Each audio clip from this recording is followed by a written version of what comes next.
Let's make some Texas Twinkies and finish them off with Redneck Riviera's 1776 barbecue sauce. This sauce is made by Red Gold and is a family-owned company that was established in 1942. Let's get started. In a bowl, combine a block of cream cheese, a tablespoon of your favorite barbecue rub, and 2/3 cup of cheddar cheese. In a halved jalapeno, you'll fill it with the cream cheese mixture, leftover brisket, and then you'll wrap the jalapeno with a piece of bacon. Then you'll season the outside with your favorite barbecue rub and take it out to the smoker.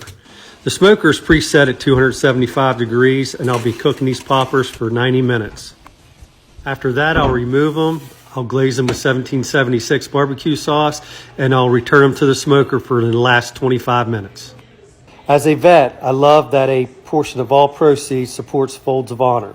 This nonprofit provides educational scholarships for those spouses and children of our active duty heroes left behind in the pursuit to protect our American freedom.